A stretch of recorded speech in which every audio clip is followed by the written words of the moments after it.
Аралайық бағдарламасының Жармыш ауылындағы алғашқы санында жүргізушілер күтпеген жағдайларға тап болды. Ауыл тіршілігін алғаш рет жақыннан көрген Самал үшін бәрі таңсық әрі қызық болды. Бірнеше рет көрдім. Алғашқы әсері де жаман емес сияқты. Үйдегідей. Тіпті ол ауыл өміріне бірден сіңісіп, жаңа тәжірибеден қашпады. Бүгінгі бағдарламада Самал бұл ойыннан айып қалмай ма екен? Олжа деп айтады ғой, бұндай.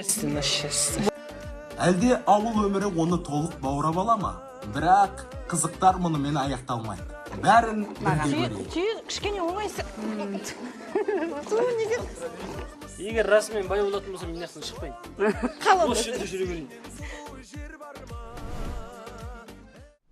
Мен дәл қазір Жармыштағы спорт мектебінен келіп қалдым. Бұл жерде көріп тұрғандарыңыздай арнайы жаттығулар салып, спортшылар жаттығуда. Мен дәл қазір осы секцияның ағаймен сұхбаттасып көрсем. Ассалаумағалейкум, қалайсыз? Амансыз ба? Жылдарыңыз құтты болсын. Біз Маңғыстау телеарнасы болып Жармыш ауылына келіп қалдық. Оның ішінде бүгін сіздің спорт залыңызға келіп қалып тұрмыз. Енді өзіңіз айта кетсеңіз, балаларымыз қандай спортпен айналысып жатыр? Балаларымыз қазақша күрес, дзюдо спорттарымен айналысып жатыр қазір. Біздер Маңғыстау ауданы Шоқыр Бөлтекұлы атындағы балалар мен жасөспірімдер спорт мектебінің Жармыш ауылындағы филиалымыз. Керемет, енді жалпы балдарымыз бұл жерде қай жастағы олар? Балдарымыз мектеп жасындағы оқушылар, барлығы да 2 ауысыммен жұмыс істейміз. Күндіз, таңертеңгі, түстен кейінгі мезгілдегі жаттығымыз өтіп жатқан. Енді керемет, көріп тұрмын мектеп жасындағы балалар екен, дегенмен менің сізге бір өтінішім бар. Мен өзім жалпы күрес қарағаннан қызғам, күрес қарағанды. Мына өзім күрес көрген адаммын. Сол үшін өзіңіздің бір шәкіртіңізді берсеңіз, 1-2 жаттығу істесек. Қалай қарайсыз? Мен Сұлтан Ғанибек деген оқушым. Кел.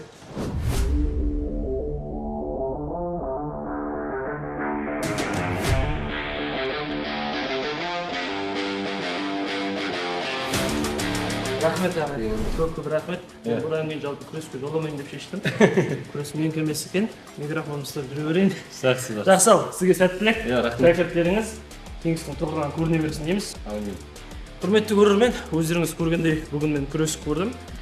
Күрес көрдім қалай тек қана жерге қарай лақтырыла бердім. Сондықтан біздің әлі аралайтын жерлеріміз көп. Бізбен бірге болдыңыздар. Арнамыздан ажырамаңыздар.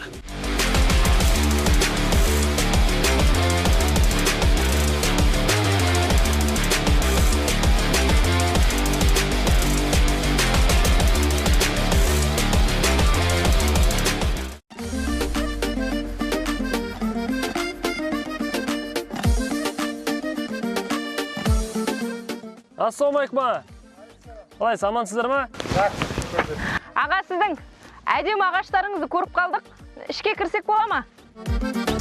Айналайын Қаратау. Саламатсыз ба? Саламатсыз. Ассалаумағалейкум. Алейкум. Қалайсыз, амансыздар? Салдарың құтты болсын. Рахмет. Құтты болсын. Бірге болсын. Қош Біз келдіңдер. Маңғыстау телеарнасы аралайық бағдарламасымен ауылдарыңызды аралап жүрміз. Бақшаңыздың әдемілігіне тамсанып келіп қалдық. Енді жалпы бұл бағдарламада біз қандай іс жүріп жатса да ауылда сол барысына өзіміз кіріп кеткіміз келеді. Ағаш отырғызу барысы жалпы қазір сізде болып жатыр ма? Қош келдіңдер. Как раз сол науқан қазіргі болып отырған. Мал төлдеу, ағаш өсіру деген сияқты. Қазір ағаш отырғызып жатыр, как раз дәл келдіңдер. Қош келдіңдер, көрсетеміз қазір барлығын. Аманшылық болса, анда үлкен кісі бар, сәлемдесіп, жаққа қарай жүрейік. Жайдап тұрар жаныңды құлазыған. Саламатсыз ба? Ассалаумағалейкум. Қалайсыз, амансыз ба? Аллаға шүкір. Мына кісілер Маңғыстау телеарнасына келіп жатқан кісілер екен.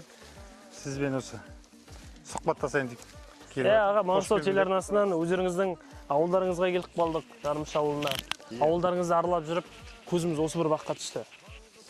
Осы балаңыздың айтуы бойынша осы бақтың алғашқы ағашында өзіңіз екіп бастаған екенсіз. Алғашқы ағашты 1976 жылы отырғыздым. Ол уақытта мен студентпін. Жаңа отау көтеріп, әлгі қазақта бір келін шақырады деген бар ғой. Сонда мына Түркменстанда тұратын апа жездеме шақырып соған барғанда ана бір үлкен ағашты екі кішкентай шыбық қолыма ұстатып жіберген. Соның біреуі өспей қалды, екіншісі өсіп тұр. Ол мына беттегі үлкен үйіміздің қасында өсіп тұратын. Енді қызметтің бабымен шетпеде ол уақытта аудандық консолдық комитетінің екінші секретары болдым. Анау Ақшымырау совхозында 83 жылы ол уақытта 27 жастамын. Партком хатшысы болдым. Содан Тұщықұдық совхозына 29 жасымда директор болып бардым. Содан осы совхозға директор қылып ауыстырды. Содан аудандық кеңес атқару комитетінің қаулысымен маған осы жерден үй салып кіруге рұқсат етті. Мынау сол үйімнің орны. Қазір міне мынау болып тұр, мына үй болып тұр. Сол уақытта баяғы ескі үйімнің қасындағы ағашты барып көрсем, қурап кеткен екен. Соны алып келіп, үлкен айналасымен қазып әкеліп, анау жерге отырғызып, содан шыққан апорт ағашы әнекей тұр. Оның бер жағында соны бірнеше қылып көбейттім. Ана екі жағында да өзінің соның бұтақтарынан шыққан балапандары тұр. Аға, енді біз көріп тұрмыз ғой, әдемі ағаштар, неше түрлі ағаш бар екен, жалпы түрлерін айта кетсеңіз санын, қанша түр ағаштар бар? Негізі әуелде 200 қылып еккенмін. Содан бір қазір 180-дей қалған болу керек. Мына жерде бір скважина, ән жерде бір үлкен скважина ұқсаған құдық. Сол екеуінен суды жинақтап, мына тамшылата суаруменен суарады. Енді мұның ішінде жаңа айттым, апорттың түрі бар. Сосын анау біздің Маңғыстауда, мен Маңғыстау облысы әкімінің орынбасары болып қызмет жасадым. Анау мыс песчаный деген бар ғой. Сол жерге көп алма ағашын әкеліп отырғызатын болдық. Сол жерге бакулық ғалымдар келді.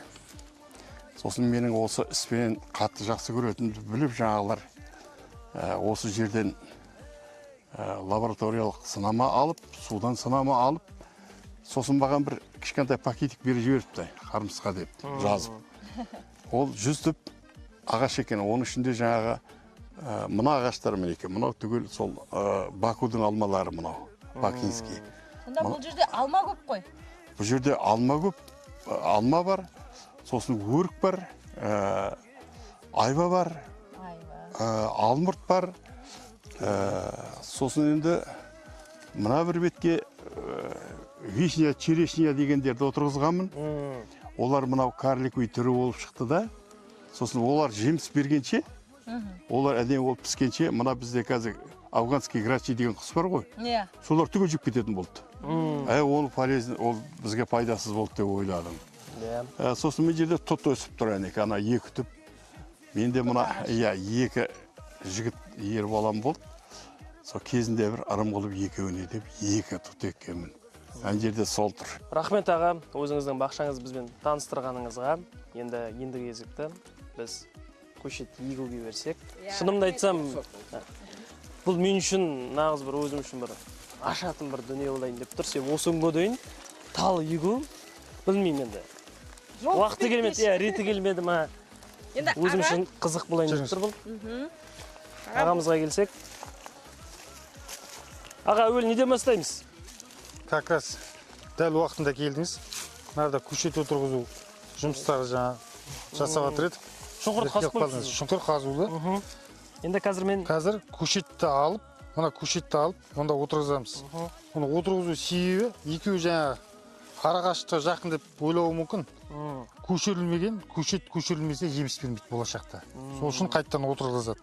Мына былтырғы тұқым ғой шығып жатқанда, соны аламыз да, сол тамырын зақымдамай, екінші жерге егеміз. Күрек белді аласыз. Тамырын зақымдамай, мына қапталынан саласыз. Дәл осы жерден. Әлде аяғыңызбен басыңыз. Әлде көтеріңіз жайлы.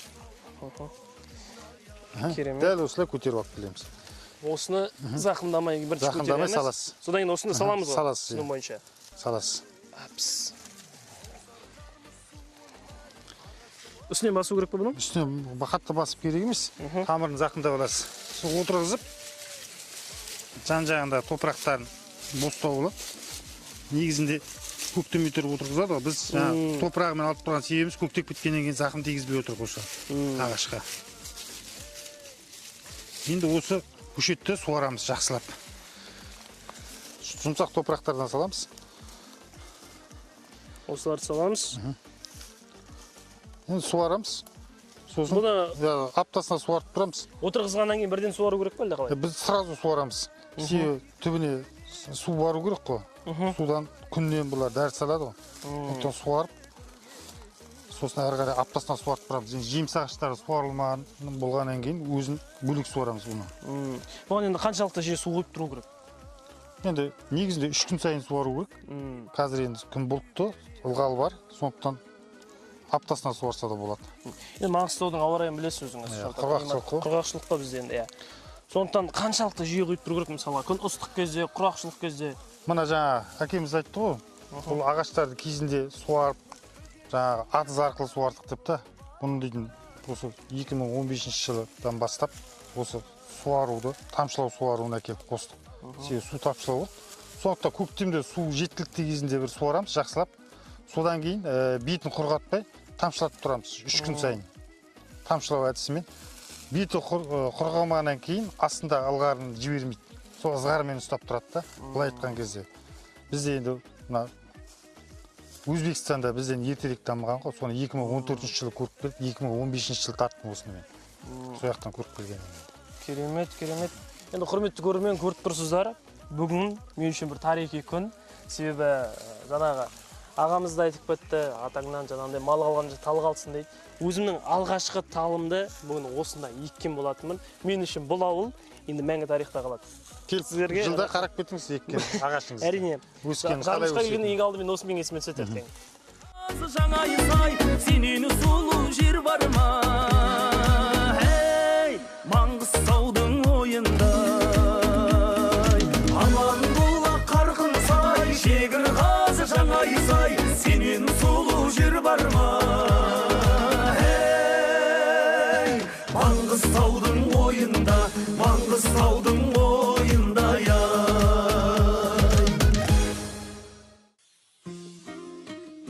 Тоқтаңыз. Мен шаршадым уже. Несін шаршады? Жаңа жүріп келатыр ғой. Ана жақын дедің ғой сарқырама. Енді міне ұзап кеттік. ауылдан жаңа шықтық қой. Қаяқтың жаңа шыққаны? Енді тауға келдік. Ауылдан ұзадық қой. Жүр кеттік. Таудың сарқырама шынымен жақын ба? Жақын деп айтты ғой жаңа сұраған кезде. Ауылдан шықтық. Міне өріске келдік, жылқылар жайылып жүр. Ар жағында ештеңе көрініп тұрған жоқ. Есесіне біз әдемі көріністің куәсі болып келе жатырмыз. Ауылымның ай, маған қымбат сендегі әрбір күнім ай. Маған қымбат сендегі әрбір күнім ай.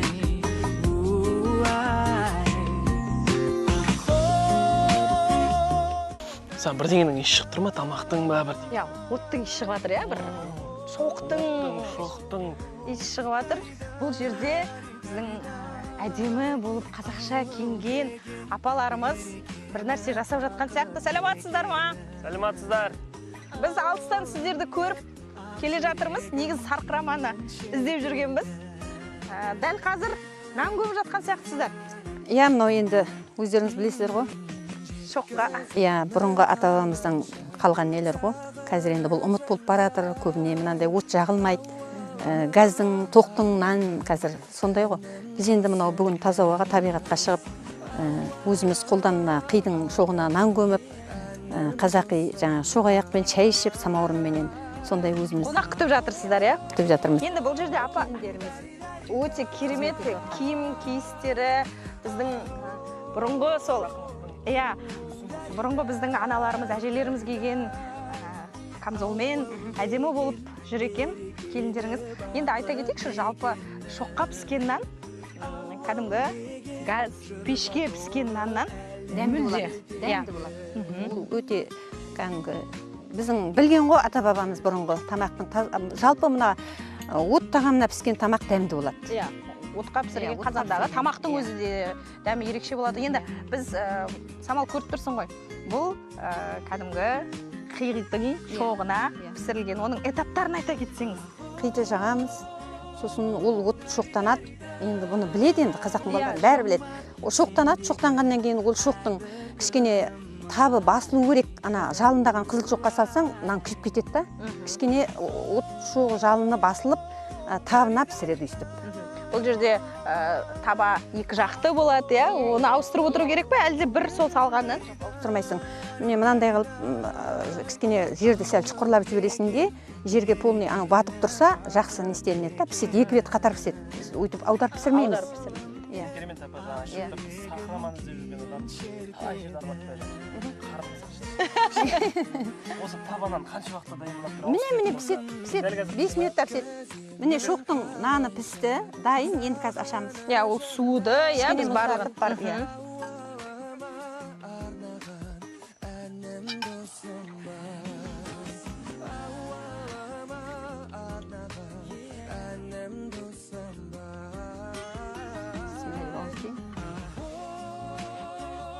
Қандай жұмсақ. Дәмі тіле береді. Рахмет сізге, апа. Жолшыбай соғып кеттік енді. Ары қарай сарқырамамызды іздей берейік. Сіздерге көп-көп рахмет. Демалыстарыңыз күшті өтсін. Әумин, рахмет. Ауыл деген жырға толы әлем ертегі.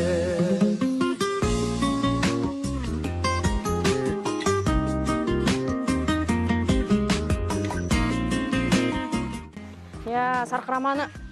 Мына жер судың дауысы шығатыр. Иә. Жақындадық ау деймін. Тұр. Жеттік пе? Мына жерде су ағып жатыр.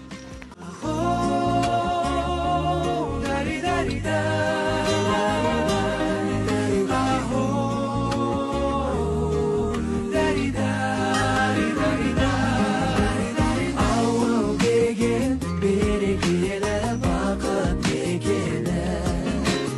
Ауылым деп ақ жүрегім күйін шертеді. Ауылымды сағындым, ауылымды сағындым.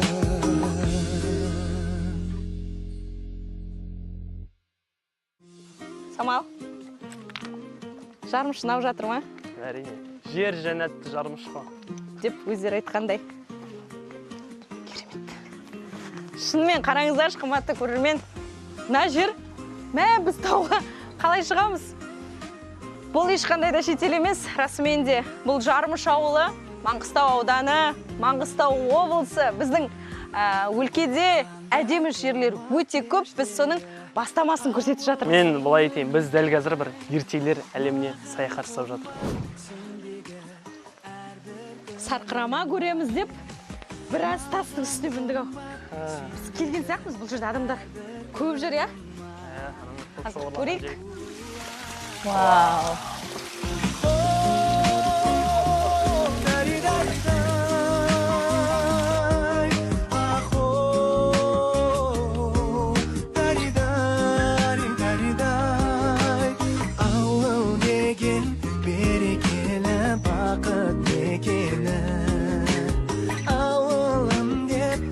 Жүрегім күйін шертеді.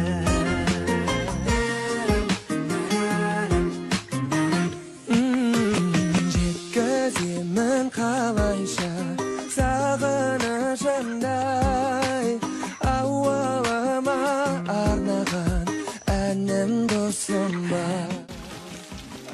Расымен Гүлзада, бүгінгі аралаған Жармыш ауылының табиғаты өте ерекше. Саған ең бастысы, бүгін ауылда жүрген ұнады ғой? Әрине, 100% ұнады. Мен бүгінгі алғашқы ауылымның Жармыш екеніне еш өкінбеймін. Келесі ауылдарға баруға дайынсың ғой? Әрине, егер де дәл осындай табиғатпен қарсы алатын болса, мен толықтай дайынмын. Қымбатты көрермен, бүгін біз Аралайық бағдарламасының алғашқы санында Маңғыстау ауданы Жармыш ауылына бірге саяхаттадық. Олай болса, келесі бағдарламаларда Маңғыстау облысының барлық ауылдарын бірге аралайық.